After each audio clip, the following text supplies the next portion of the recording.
Okay. I'd like to welcome Carol Jackson to the stage, please. Carol Jackson is the coordinator of the Kenyana Wildlife Rehabilitation's bobtail team. Her passion for animals and wildlife emerged at a very early age, growing up in Shetland in the north of Scotland, watching David Attenborough. Her family instilled a love of wilderness and animals, which continued when she moved to Australia, a country rich in both. Carol began her 16 years as a volunteer at Kenyana in 2007, working with the bobtails, which are the Shingleback Lizards. Together with Kenyana's bobtail team, she continues June Butcher and Ruth Height's pioneering work on the treatment of upper respiratory tract infection. Kenyana treats more than 100 URTI cases annually, with an 80% success rate at returning these bobtails back to the wild.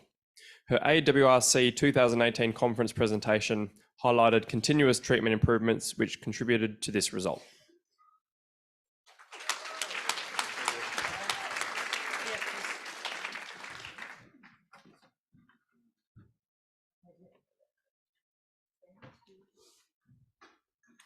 Hello, can you all hear me? Oh, good, because I don't come with subtitles. I feel very aware of the fact that I don't speak English exactly the same way as the rest of you do. Anyway, I'm Carol Jackson. Are we having a wonderful conference? Hasn't it been amazing? We've seen some amazing initiative talks. We've seen talks about poo. We've seen talks about koalas, and I am up here to represent the reptiles.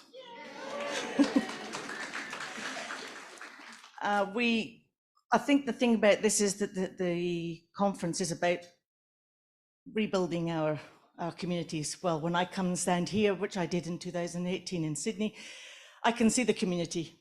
We're all here. We all have to learn to work a little bit better together, perhaps to a better outcome for our wildlife, but we're here and that's a good start. And it's amazing people. You are amazing people. Okay, so I've come to talk about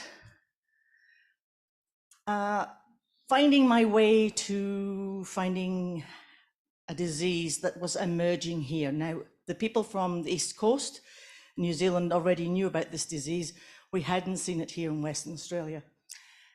And as wildlife carers, we're the front line. As rehabilitators, we're the ones looking for these diseases, and we should be taking care and making sure our vets know about them. And as you've all learned, if you didn't know about Wildlife Health Australia, they're a very good source of a place to find out about your emerging diseases and things that are going on.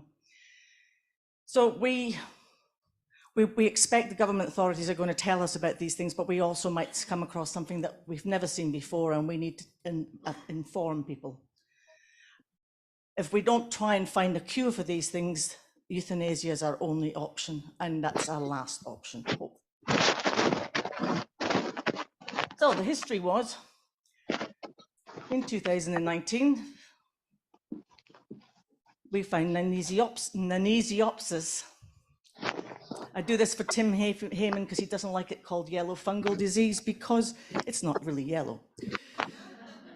It was discovered in some bobtails. By the way, on the Eastern Coast people, this is Shingleback Lizards. In Western Australia, we call them bobtails. In South Australia, I know you call them sleepy lizards. And the Department of Primary Industry and Regional Development, or DPIRD, or Department of Ag, if you're old like me, sent us out a message to say, look for this disease. And we put it up in our notice board at Kenyana, and we never saw it. But we were aware of it, so we were watching out for it. Then, part of my job, and what I recommend everybody does that is a wildlife carer, is that you share your knowledge. Carol tries to share her knowledge with everybody. Part of this is that I'll get a phone call from Sue Rose up in Bunting. She's got this bobtail. Is this what we're looking for? Is this Nannizziopsis that we've been told about that we have to watch out for? I looked at, fantastic. She can send me a picture. We have mobile phones and you can send pictures and people can see what you're looking at. And we looked at it and I went, don't like the look of that, that's lesions. And then, there's a bit of stripe, maybe this is so. Her lovely husband, Steve, works down here in Perth, so he drove down, brought the bobtail with him, and I collected it, and I took it to our wonderful vets at Wattle Grove Veterinary Clinic, which where we work with, and some swabs to be taken. Unfortunately for this poor bobtail, he was already too sick. So then we had to take it to Deep Herb.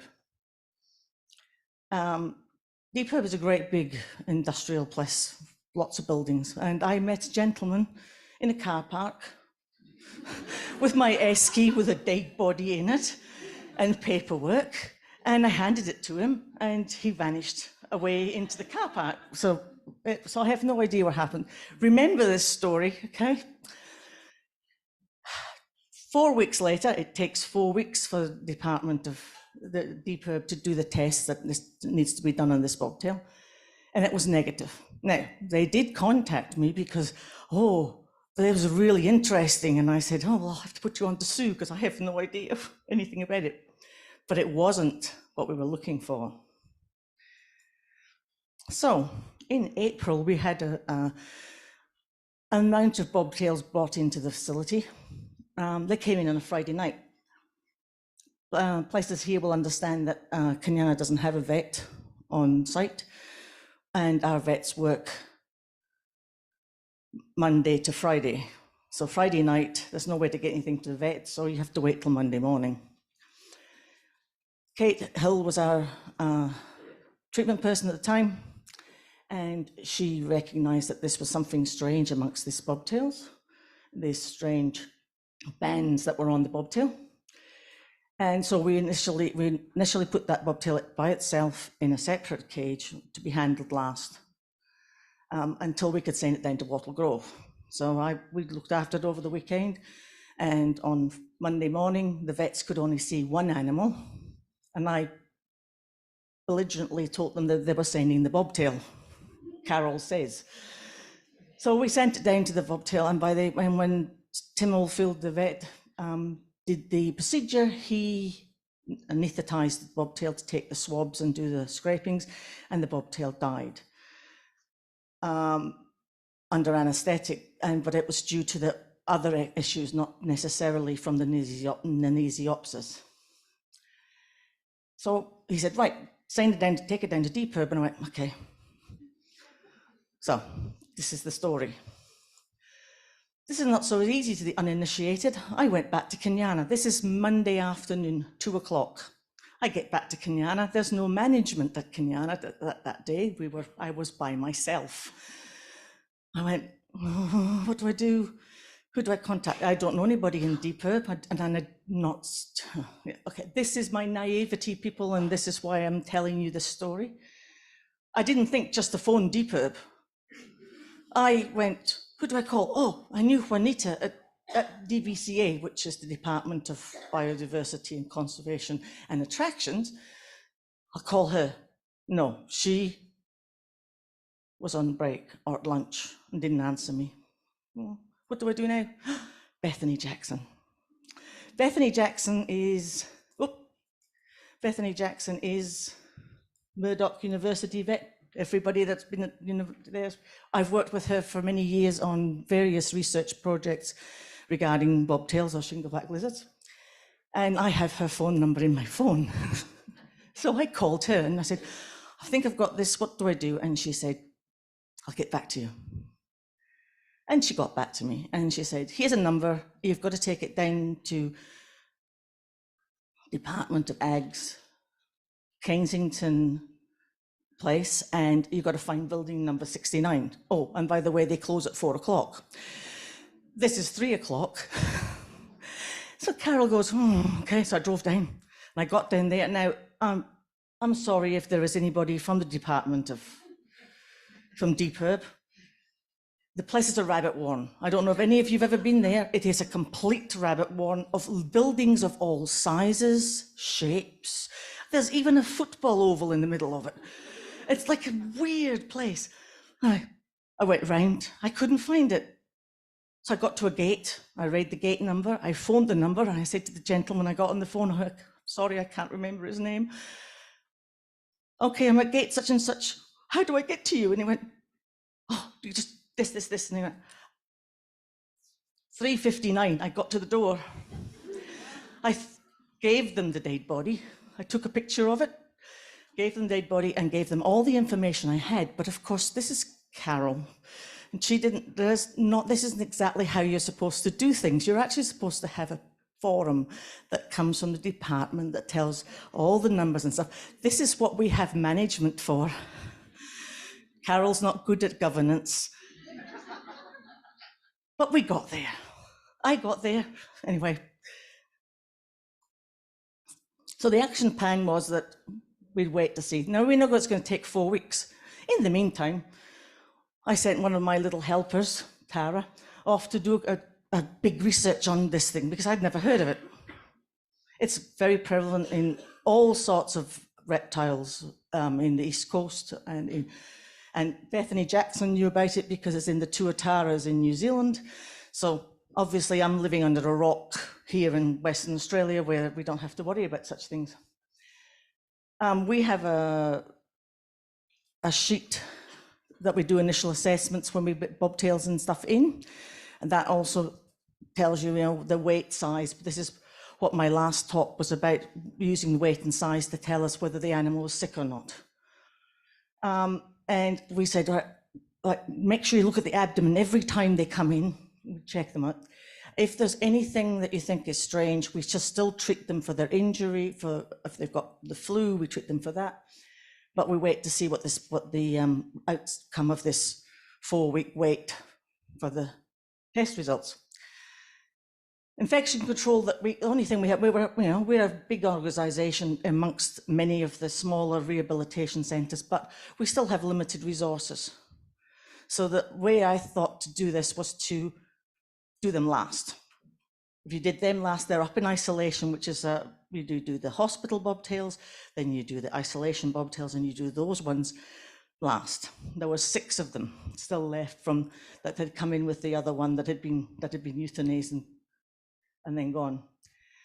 And when we just wait for the 4 weeks. In the meantime, we had 2 new admissions, and they came from the hills. We are in the hills.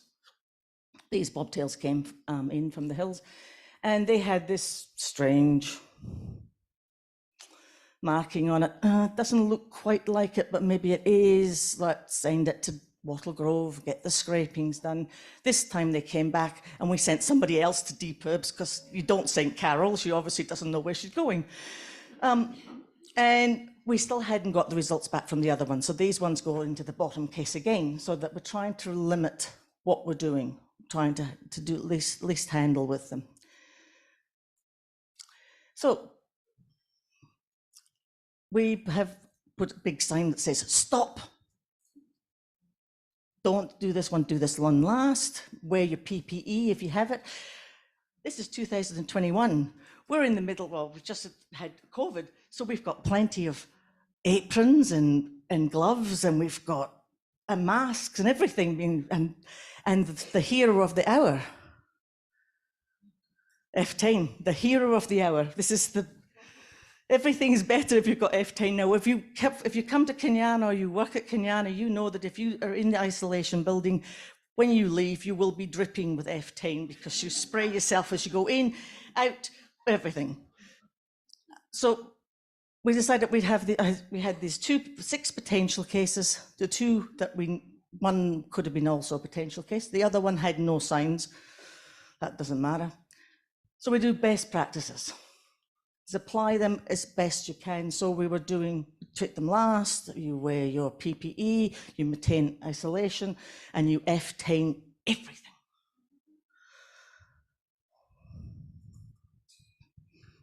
So it was Nannizziopsis on the first one. This is a game changer for us because now I've got a disease, and when I got the report from Dr. Shane at DPERB, I sent him back the email. what do I do now? And he went, I don't know. And I went, okay, you've told me I'm supposed to look for this disease. What do I do now? And they went, I don't know.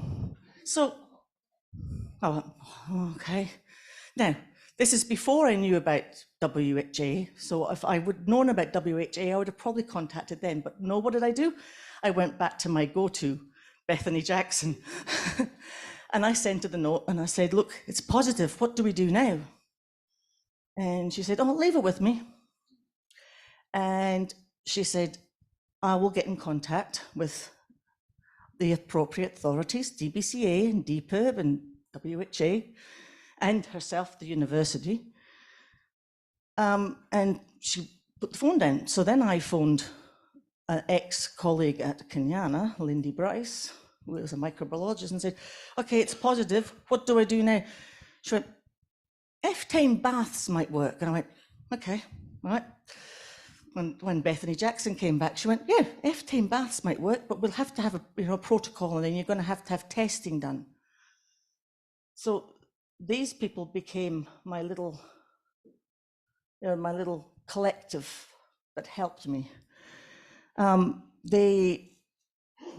They went away, and we said, right, okay, now we're doing quarantine procedures with these ones. You're going to have them treatments. Anybody who treats them, they treat them last, and then you go home, you got your PPE, and then I had to involve Dan Oakes, who is now our new, just brand new infection control officer. And he was brilliant. He went and got all the things that we needed. We needed yellow buckets because it's contagious, so we've got to get rid of it. We haven't been doing this before, even with our Erty bobtails. And Bethany asked and found funding with Dr. Tim Heineman to do the PCR work. So we've got this in line. This is the potential 6. Now, the timeline for this is, I could tell you the big story, and I could tell you about all the back and forth emails that we had. And I'm sending them letters going, do I just euthanize them? If you can't tell me what to do I just euthanize them? Now, I'm a pragmatic person, and I will do this if that's all we have to do. I'm not releasing these animals back into the wild, potentially with a disease that could become an epidemic because we knew nothing. We've been told that we had to watch for it, that it was highly contagious. And I wasn't going to euthanize them, but I needed the departments to tell me that that was what I should do. So it took quite a while. This was the beginning of May, end of May, when we got the results back, beginning of May. And it took until July for us to actually work out a protocol and what we were going to do with these bobtails.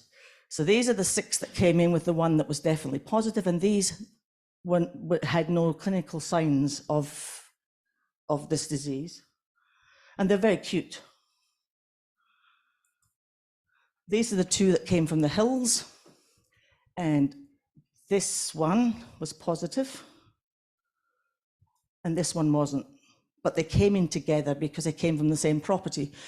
So as I do with bobtails that come in where someone has brought in a bobtail with the bobtail flu, it's highly contagious. And if you think that they've had exposure to it, then you have to treat both of them, because otherwise you're potentially sending that bobtail out on a death sentence. As far as I know, with this Nannizziopsis, it is a death sentence if it's not treated. So we started with the 2, note the lesions. But by the time that, the first picture I showed you before, by the time that we got to this stage, now this bobtail's in care far too long as far as I am concerned, but this was for the good of all, so they had to suffer. The lesions had already started to go on on the first bobtail that was positive, because I think because we were using the F10 as a regular thing in isolation. So to do this, I had to get together a small team of people. And I'm standing up here telling you this story because I'm the muggins that will stand up and tell you the story. But but I had to pick a team of people, and they are the heroes, not me. There were select little people that they're not all here, but there are select little people, a bunch of people, and I picked people particularly for their skills. They were vets, or they were vet students, or they were vet nurses, or they were nurses, and then my 4 team members from the bobtail team. And Dan, who is our infectious control officer, he was brilliant. I said to him, this is what we've got to do. He worked with Bethany and the cooperative to work a 8-week protocol. He bought all the equipment that we need. We took over the quarantine building so that we could put in the 4. Unfortunately, we didn't have the room to put every bobtail in its own box. But as these bobtails had all come in together anyway, it didn't make a huge difference to what we were doing. But we had to move them up there. Sparky Dave, our volunteer electrician, sorted out the timing and the lights for me, and we moved up here. And the plan was that for 8 weeks we would swab them, we would bath them. 1 day a week we would swab them and bath them. The rest of the week we would weigh them, clean them, do our observations. Observations are such an important part. If we don't have this data when you're doing stuff, then it's not important. As rehabilitators, nobody's going to listen to you if you can't show them the data. So we kept the data. And we did them sun therapy because they had been in care for quite a while by this time.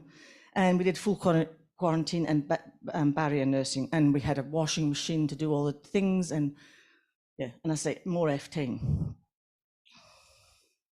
So the first part of it was to swab them. And this had to be done fairly vigorously. And we did the top and the bottom, the heads, the tails, everything. And this I left to my vet student, Tay, did most of it. He was a vet student then, he is now a vet.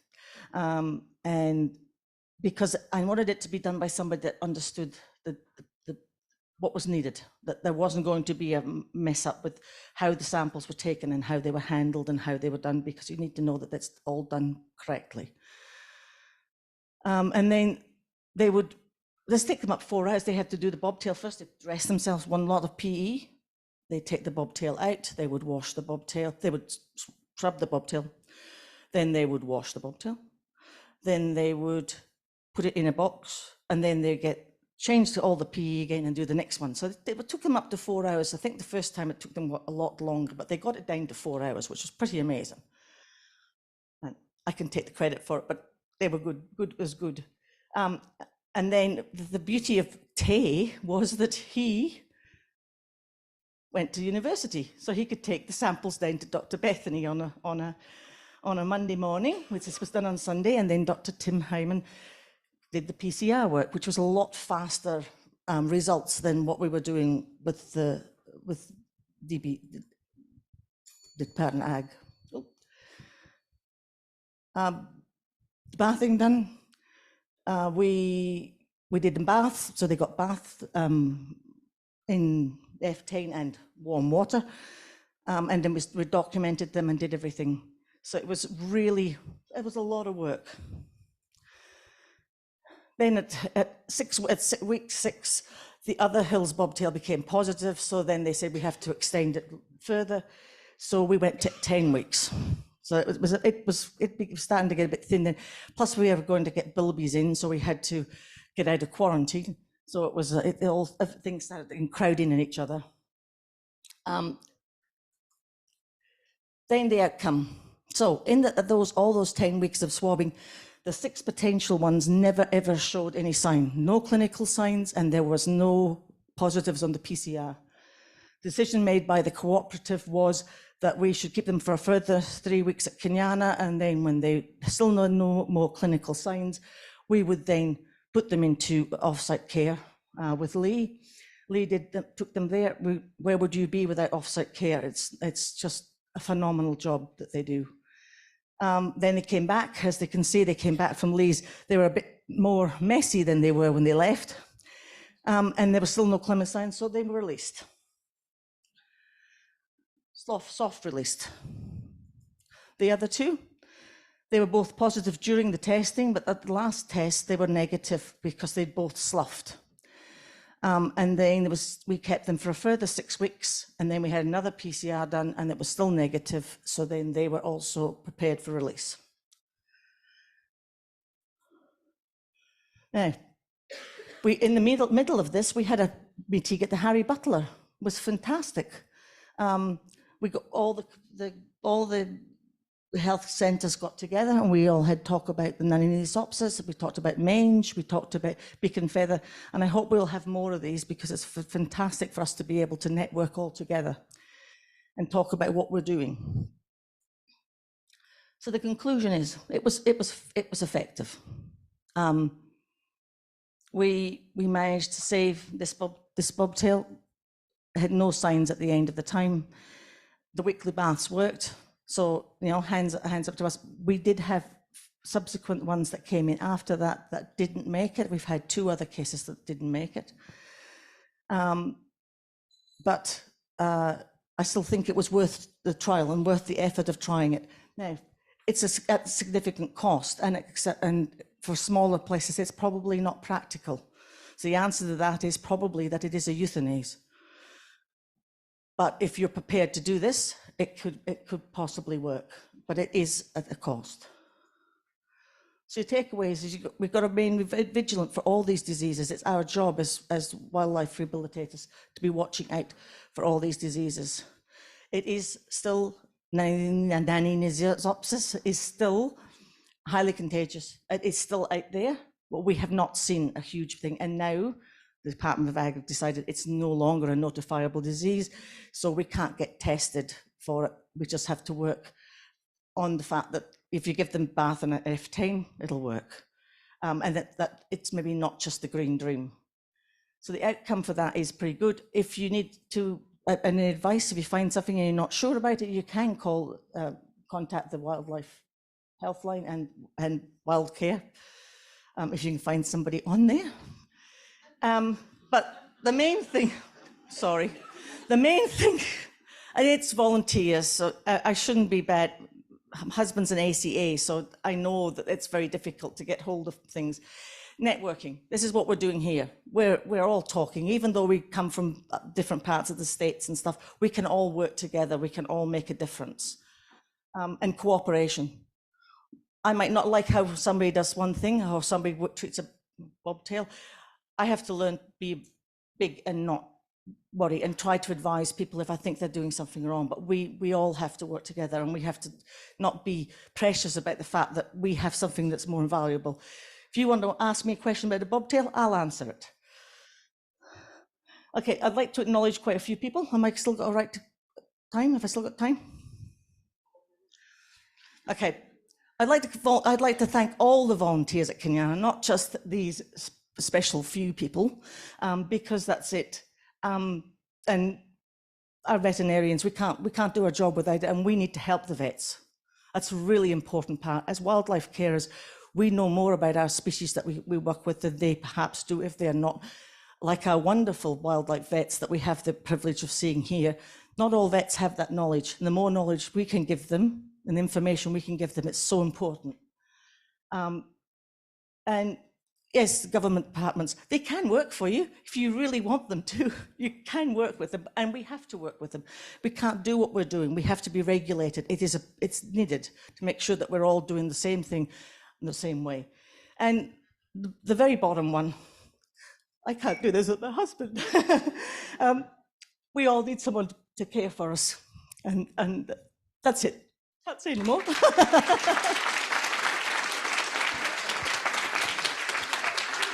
Thanks for that. We just had one question online, which I thought was quite an important question because it wasn't covered in the notes. What dilution of F10 are you using? It was 6 mils to 6 liters. So a mil. 1 to 100. Yeah. Great, no worries. So online, if you didn't hear that, was 1 to 100 was the dilution. Great. Can everyone just give Carol a round of applause? Thank you very much.